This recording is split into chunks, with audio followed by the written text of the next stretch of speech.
kaikille. Täällä on Heidi-Liisa ja Kaapo, joka haluaa kovasti tulla myös kameran eteen näköjään. Hyvää keskikesää kaikille. Mä valmistuin hiljattain yliopistosta, eli on siis nykyään filosofian maisteri, ja tällä videolla ajattelin vähän höpistä tästä menneestä 8 vuodesta opiskeluajasta ja kaikesta siihen liittyvästä. Mä kyselin myös teiltä hieman Instagramissa, että mitä te haluaisitte tietää, ja käytän myös teidän kysymyksiänne apuna tässä videon edessä.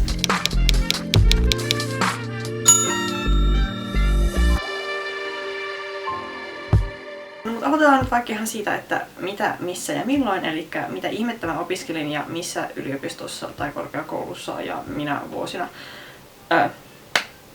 Eli mä opiskelin siis Itä-Suomen yliopistossa, eli lyhyemmin UEFissa, UEF, University of Eastern Finland, ja mä opiskelin siellä kulttuuritutkimusta. Ja se, että mitä ihmettä se sellainen on, niin siitä vähän lisää myöhemmin. Mutta mä aloitin siis mun opinnot vuonna 2013 ja ne tosiaan päättyi tässä kesällä 2021, eli melkein 8 vuotta siihen vierähti. Mutta kysyttiin liittyen niin kuin yliopistoihin Suomessa, että mitkä on parhaat suomalaiset yliopistot. No, mä voin tietysti puhua vain niin kuin omasta yliopistokokemuksestani, joka on siis vain siitä yhdestä yliopistosta, ja ylipäätään mulla on kokemusta ainoastaan tästä suomalaisesta korkeakoulujärjestelmästä, joten tää ei välttämättä niin kuin ole hirveän relevantteja, jos te opiskelette jossain ihan muussa maassa. Mutta siis Suomessahan on opetus- ja kulttuuriministeriön tietojen mukaan, tai heidän hallinnon alallaan on 13 eri yliopistoa ja 22 ammattikorkeakoulua. Näistä Helsingin yliopisto on vanhin ja suurin ja erilaisissa kansainvälisissä kokonaisrankingeissa se kaikista menestynein. Joten ehkä se on se varmaan yliopisto, joka niin esimerkiksi ulkomaalaisille ihmisille tulee mieleen Suomesta, että ahaa, Helsinki on Suomen pääkaupunki, no siellä varmaan on yliopisto, ja näinhän se pitää paikkaansa. Mutta yliopistoja on ihan ympäri maata, siis useita erilaisia ja myöskin näitä AMK:ita. Ja se, että miksi mä itse valitsin ton UEFin, oli siksi, koska no ensinnäkin mua kiinnosti ihmistieteet ja humanistiset tieteet erityisesti. UEF on ainoa paikka Suomessa, missä voi opiskella kulttuuritutkimusta pääaineena, ja se kulttuuritutkimuksen koulutusohjelman eri erikoistumisala-vaihtoehdot, niiden valikoima vaikutti tosi mielenkiintoiselta ja laajalta, joten mä ajattelin, että sieltä varmasti löytyy jotain, mikä mua kiinnostaa. Ja lisäksi ihan myöskin tää UEFin sijainti. UEFilla on siis kampukset Kuopiossa ja Joensuussa. Mä oon itse täällä Joensuussa. Ja mä halusin siis kauas pois Uudeltamaalta, jossa mä olin kasvanut, ja mulla oli jonkinlainen tunneside Itä-Suomeen, koska olin täällä kesäisin vieraillut vähän tuolla etelämpänä Savonlinnan alueella, mutta kuitenkin tää tuntui semmoiselta kivalta paikalta, että täällä voisi olla ihan mielekästä asua, ja voi kyllä, että onkin ollut. Siis tällä hetkellä mä oon sitä mieltä, että mä en enää ikinä muuta Joensuusta minnekään. Se voi tietysti muuttua se mielipide, mutta ainakin tällä hetkellä on hyvin vahvasti kotiutunut tänne opiskelukaupunkiin. Tosiaan, mitä se ihmettä se kulttuuritutkimus sitten on? Se on ihan helvetin laaja aihealue. Siis tässä meidän koulutusohjelmassa on siis 3 pääainetta, on kulttuuritutkimus, perinteetutkimus ja kirjallisuus. Ja tämä kulttuuritutkimus jakautuu vielä sitten erilaisiin erikoistumisaloihin, joita on 5. On kulttuuriantropologia, mitä mä siis itse, mihin mä erikoistuin tavallaan, sitten on etnomusikologia, sukupuolen tutkimus, mitä mä myös aika laajasti opiskelin sivuaineena, on taiteen sosiologia ja 5. on mediakulttuuri ja viestintä. Nämä niin kuin nimitykset ehkä kertoo, että mitä kaikkea tässä oppiaineessa voi, tai oppialalla voi opiskella. Ja mä siis tosiaan erikoistuin kulttuuriantropologiaan, joka siis hyvin lyhyesti selitettynä tutkii ihmisten kulttuureja. Eli siis suurin piirtein kaikkea, mitä maan ja taivaan väliltä ihmiselämässä löytyy. Esimerkiksi Antropologi-niminen verkkosivusto, joka on muuten aika hyvä paikka tutustua antropologiaan, jos ette ole koskaan aiemmin tästä alasta kuulleet, niin määrittelee, että kulttuuriantropologia ja antropologia ylipäätään tutkii siis ihmisen toimintaa osana erilaisia yhteisöjä ja yhteiskuntia. Ne aiheet voi tosiaan olla hyvin niin kuin vaihtelevia, ihan mitä tahansa niin kuin läheltä ja kaukaa, omasta kulttuurista, vieraista kulttuureista, valtakulttuurista, alakulttuureista. Ja no, mitä mä sitten niin kuin tavallaan tein opinnoissa, niin mitä opinnoita, näitä töitä mä tein. No siis tuohon kandin-tutkintoon, eli mun ensimmäiseen tutkintoon, minkä mä tein tuossa 5 vuotta sitten, valmistuin siitä, eli humanististen tieteiden kandidaatin tutkintoon piti tehdä tietysti kanditutkielma. Siinä mä tarkastelin sellaista aihetta kuin pluskokoisten naismallien verkkolehtihaastatteluja ja sitä, miten he puhuvat omista ja toistensa kehoista ja ylipäätään tämmöistä niin kuin, naiskehojen esilläolosta mediassa. Ja sitten tähän ylempään korkeakoulututkintoon, minkä siis juuri sain tehtyä loppuun asti, eli filosofian maisterin tutkintoon, niin siihen piti tehdä tietysti se vähän kammottukin pro-gradu-tutkielma, josta muuten itse suurimmaksi osaksi ihan nautin sen tekemisestä. Mutta siis gradussa mä tutkin miespuolisten K-pop-idolien esiintymistä erässä musiikkitelevisio-ohjelmassa, eli mulla oli siinäkin media-aineisto vähän erityyppinen kuin tuossa kandissa. Mutta että joo, vähän ehkä se antaa kuvaa siitä, että minkälaisia juttuja voi mahdollisesti, ja siis monethan tekee ihan jostain aivan muunlaisistakin asioista ja aineistoista tutkielmia ihan oikeastaan sen mukaan, että mitkä ne kiinnostuksen kohteet on. Mua sattuu nyt kiinnostamaan tämmöiset media-aiheet ja sukupuoleen liittyvät aiheet, mutta jotakuta muuta antropologia tai kulttuuritutkija saattaa kiinnostaa joku ihan muu asia. Multa kysyttiin Instagramissa myös tohtorin tutkintojen tekemisestä, että mitkä on ne hyvät ja huonot puolet siitä. Mullahan siis ei itselläni ole ainakaan vielä toistaiseksi mitään kokemusta tohtoriopinnoista, koska mä oon siis valmistunut vasta maisteriksi ja ainakaan tällä hetkellä en haaveile tohtoriopintojen suorittamisesta. Sekin voi tapahtua ehkä joskus myöhemmin, mutta ainakaan nyt se ei ole mikään semmoinen tulevaisuuden kuva mulle. Joten en osaa siis sanoa, että mitkä ne hyvät ja huonot puolet on niin kuin oikeasti, mutta voin kertoa vähän siitä, että minkä takia mä itse en tällä hetkellä ole kiinnostunut tohtoriopinnoista, eli vähän niin kuin niistä huonoista puolista ehkä. Mähän siis ajattelin ryhtyväni tutkijaksi siis hyvin monta vuotta. Mä lähdin opiskelemaan yliopistoon ihan sillä ajatuksella, että musta tulee tutkija ja mä teen uraa, niin kuin akateemista uraa yliopistoissa. Ja se suunnitelma piti aika monta vuotta, kunnes sitten erilaisia asioita tapahtui elämässä. Motivaatio ja energia katosi, mä sairastuin masennukseen, mistä on aiemminkin maininnut niin kuin kesken opintojen, mikä ei ihan hirveästi auttanut asiaa. Ja totesin vaan, että ehkä mä haluan tehdä jotain muuta elämälläni kuin olla tutkijana. Ja se ehkä, niin kuin, mikä sitä motivaatiota vie, jos miettii, että ryhtyisinkö tohtoriopintoihin ja tutkijaksi, niin on se, että se vaatii siis tosi kovaa omistautumista, että se ei ole vaan mikään semmoinen niin kuin työ, mitä voi tehdä sillä, että no kunhan joku työ, mistä saa elannon, ei vaan sitä pitää oikeasti haluta tehdä. Se on taloudellisesti epävarmaa. Ja siinä myöskin voi hämärtyä rajat työn ja vapaa-ajan välille, niin kuin nyt tässä opiskelussakin esimerkiksi, että kun tässä on niin kuin 8 vuotta vääntänyt kandi- ja maisterin tutkintoja, niin tuntuu siltä, että tällä hetkellä mä haluan hyvin selkeän rajan mun vapaa-ajan ja työn välille.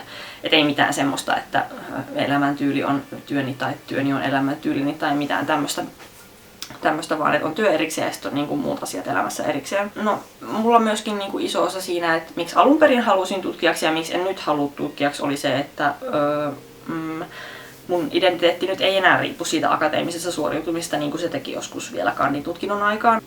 En osaa valitettavasti sen suurempia viisauksia antaa, että pahoittelut kysyjälle, mutta kuitenkin tässä jotain taustatarinaa. No sit millaista tää niin kun mun alan opiskelu yliopistossa ylipäätään on? Että niin kun, että millaista yliopisto-opiskelu noin niin kun yleisesti ottaen oli, sehän riippuu ihan tosi paljon niin kun alasta ja koulusta, että missä yliopistossa tai AMKissa se sen tutkintosi tai useammat tutkintosi teet. No mun tapauksessa tämä opiskelu oli hyvin itsenäistä. Meillä oli tosi niin kun, no alussa oli enemmän luentoja, mutta varsinkin niin kun maisterin tutkinnon aikana tosi vähän mitään kontaktiopetusta tai mitään niin kun ennalta asetettua aikataulua, että teet nämä kurssit tässä järjestyksessä ja sitten valmistut tässä kohtaa. Ei vaan se, niin kun, se on hyvin itsenäistä ja ne aikataulut pitää niin kuin itse päättää, ja jos haluaa valmistua tavoiteajassa, niin se vaatii tosi kovaa niin kuin kykyä johtaa itseään ja niin kuin asettaa itselleen deadlineja. Ja vähän niin kuin tähän itsenäisyyteen liittyen niin opiskelu oli hyvin vapaata, eli meillä ainakin oli UEFissa laaja sivuaineoikeus, paljon valinnanvaraa, että mitä erilaisia kursseja ja opintoja haluaa siihen omaan tutkintonsa koostaa, ja just se oma tahti niissä opinnoissa, että missä järjestyksessä ja millaisella aikataululla asiat tehdään. Alan eli kulttuuritutkimuksen nämä työnäkymät tietäen välillä myös vähän stressaavaa, koska tämähän ei ole semmoinen ala, mistä niinku valmistuttaisiin, tai niinku oppiala, mistä suoraan valmistuttaisiin johonkin tiettyyn ammattiin, vaikka niinku lakia opiskelevat voi valmistua juristiksi tai lääketiedettä opiskelevat valmistuu sairaanhoitajaksi tai lääkäreiksi, mutta meillä ei ole mitään semmoista tiettyä tässä ei ole mitään suoraa ammattipätevyyttä tai mitään lupausta vakiduunista ja korkeista palkoista, vaan se niin kuin oma asiantuntemus ja osaaminen pitää rakentaa ihan itse erilaisista palasista niin kuin sekä opinnoissa että opintojen ulkopuolella. No sit millaista se oma opiskeluaika oli noin niin kuin yleisesti, jos ei mietitä pelkästään sitä opintojen sisältöä tai sitä alaa, vaan ihan niin kuin sitä opiskelua noin niin kuin muuten ja elämää ylipäätään. Mä tein sen kanditutkinnon vähän niin kuin nopeasti, tai ihan siis 3 vuoden tavoiteaikaan, en tiedä onko se mitenkään nopeasti, mutta mä tein sen tosi isoilla opintopistemäärillä ja opiskelin myös kesät. Eli tavallaan niin kuin, ylisuoritin sen ihan suoraan sanottuna. Ja tosiaan kun valmistuin kandiksi kesällä 2016, niin saman vuoden syksyllä olin sitten vaihdossa Japanissa. Mulla on siitä itse asiassa parikin videota tällä kanavalla, jos haluatte käydä katsomassa vähän, että millaista siellä oli. Sen jälkeen oli tarkoitus jatkaa, tai jatkoinkin ihan suoraan siis maisteriopintoja, ja kyllä se vaihtokin ja siellä suoritetut opinnot kuuluu mun maisterin tutkintoon. Alkuvuodesta 2017 mä sairastuin masennukseen, ja se vähän niin kuin hidasti mun opintoja aika niin kuin montakin vuotta. Ja sen takia niin tämä maisteriksi valmistuminen venyi siihen 5 vuoteen. Mun opintoihin kuului siis tämän niin peruspuurtamisen lisäksi tämä edellä mainittu vaihtokokemus Japanissa, joka oli tosi hyvä, ja suosittelen ehdottomasti, että jos teillä on mahdollisuus lähteä vaihtoon korkeakouluopintojen aikana, niin lähtekää. Lisäksi mä olin 1 vuoden mun ainejärjestön hallituksessa tekemässä erinäisiä pikkuhommia. Mä tein mun tutkintoon kuuluvan harjoittelun yliopistolla viime vuoden syksyllä, ja sitten mä olin tässä tämän vuoden kevättalvella ja tuohon kesäkuuhunkin asti osa-aikatyössä yliopistolla opintojen ohessa. Muuten mä en sitten ollut palkkatöissä opintojen aikana, eli en ollut esimerkiksi kesätöissä. Tosiaan niin kuin sanoin, niin aika monet kesät käytiin ihan opiskeluun tai masennuksen kourissa sängyllä makaamiseen ja muuhun tämmöiseen lakaamiseen. Tästä ehkä hyvin näkee sen, että kun yliopisto-opinnot kuitenkin on useimmille ihmisille aika monen vuoden rupeama, ihan riippumatta siitä, että valmistuuko tavoiteajassa vai ei ja mitä kaikkea siinä välillä ehtii puuhailla, onko töissä, onko vaihdossa, mitä tapahtuu, niin tosiaan sen monen vuoden aikana asiat voi muuttua monellakin tavalla, niin kuin mulla on nyt vaikka se, että halusin alun perin tutkijaksi ja nyt en haluakaan enää ja olin ihan terve, sitten sairastuin masennukseen ja näin päin pois. Eli aikamoista semmoista vuoristorataakin se voi välillä olla. Ei tietysti kaikilla, mutta joillakin. Eli ehkä semmoisena niin kuin, en nyt voi sanoa, että ennakkovaroituksena, en halua olla mitenkään negatiivinen, mutta sillä niin kuin reality checkinä, että jos olette vaikka juuri nyt saaneet opiskelupaikan yliopistosta ja yritätte miettiä omaa tulevaisuuttanne, vaikka sitä 5 vuotta, mikä yleensä niin kun annetaan arvoksi maisterin tutkinnon suorittamiselle, niin siinä 5 vuodessa voi tosiaankin tapahtua aika paljon ja kaikenlaisia yllätyksiä voi tulla matkaan. Tästä ehkä päästäänkin aasinsillan kautta, että mitä suosituksia mulla olisi sellaisille ihmisille, jotka aloittaa nyt korkeakouluopintoja. Nythän eletään ilmeisesti sitä aikaa, kun ihmiset saa tuloksia, että ovatko päässeet hakemiinsa koulutusohjelmiin ja korkeakouluihin vai eivät. Joten tässä olisi ehkä muutamia vinkkejä multa, että mitä kaikkea kannattaa tai voi opiskeluaikaan sisällyttää.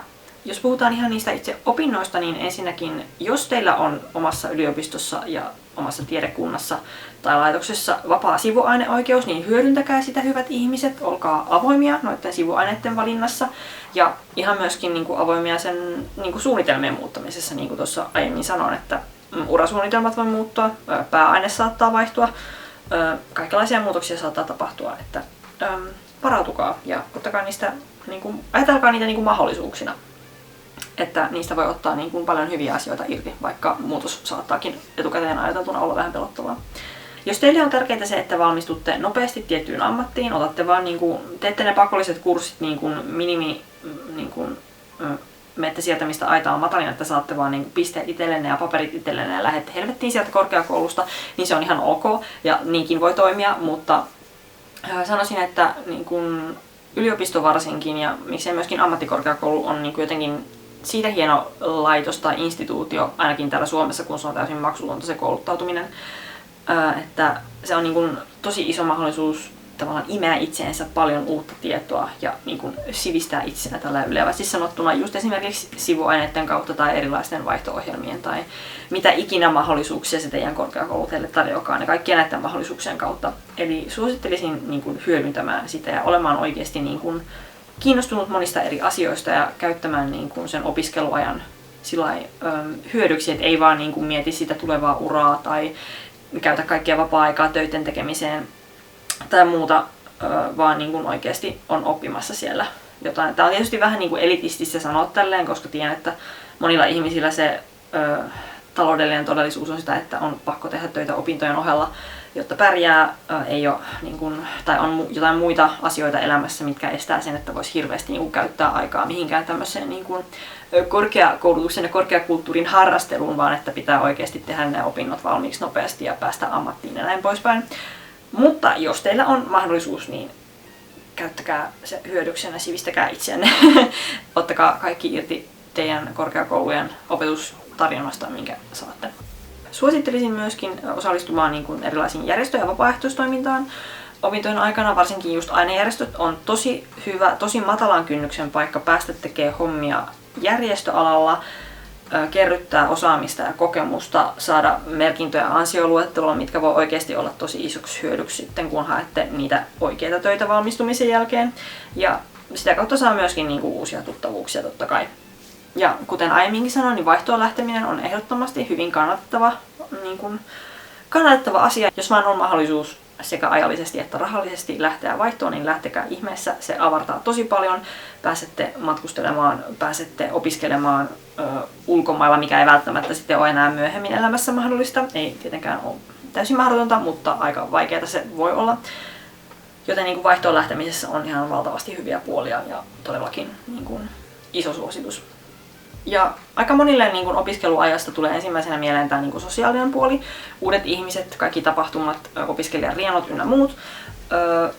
Ja tällainen niin kuin itse aika ujona ja sisäänpäin kääntyneenä ihmisenä, mä en tiedä, onko mä niin kuin paras ihminen puhumaan tämän asian puolesta, mutta sanon kuitenkin, että vaikka olisit ujo ihminen, niin niihin tapahtumiin kannattaa kyllä ihan lähteä. Itse en fuksina lähtenyt ihan kaikkiin niin kuin meidän aivan ensimmäisten viikkojen tutustuttamistapahtumiin, koska olin vähän ujo.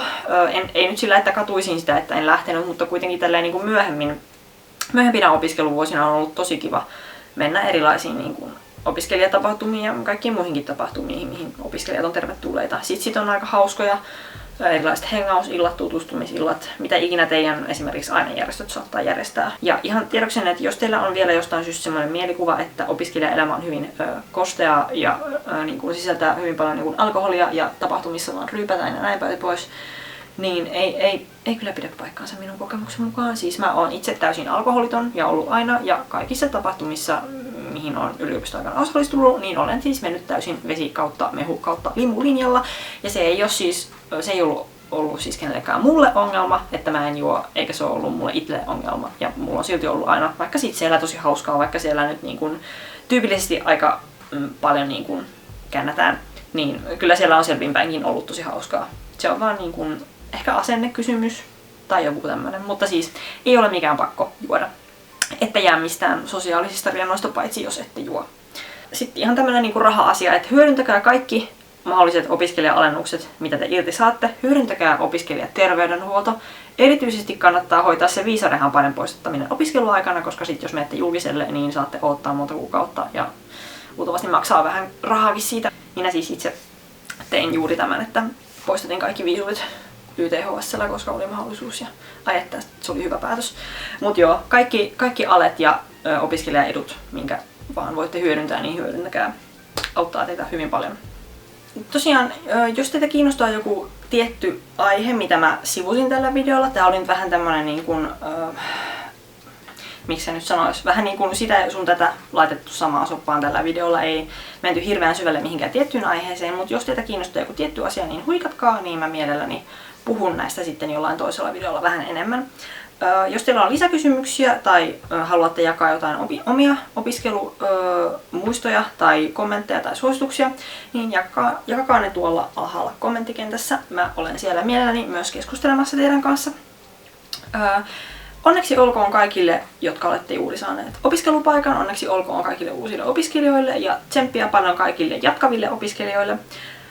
Ja erityisesti jos olette tulossa tänne Joensuuhun päin Itä-Suomen yliopistoon tai Karelia AMK:hon opiskelemaan, niin tervetuloa. Jos ette tunne tätä kaupunkia entuudestaan ja haluatte käydä vähän katsomassa, että minkälaista täällä on, niin mä juuri julkaisin videon, jossa siis pyörin vähän kesäpäivänä tuolla kaupungin Joensuun kaupungin keskustassa, niin sieltä näette vähän, että minkälaiseen paikkaan olette mahdollisesti tulossa.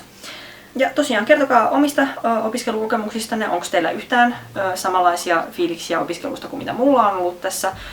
Onko teillä jotain lisäsuosituksia tai jotain sanomista näihin mun vinkkeihin, että älä nyt ainakaan tuommoista neuvo, mitä ihmettä, niin kertokaa rakentavat kritiikkinne kommenteissa. Voitte antaa videolle myös peukun, se auttaisi mun kanavaa aika paljon. Ja voitte painaa tilanappia ja sitä kelloa siinä vieressä, jos nyt oikein innostutte. Mutta näillä puheilla oikein hyvää kesän jatkoa. Me näemme seuraavassa videossa elokuun puolella, joten ensi kertaan!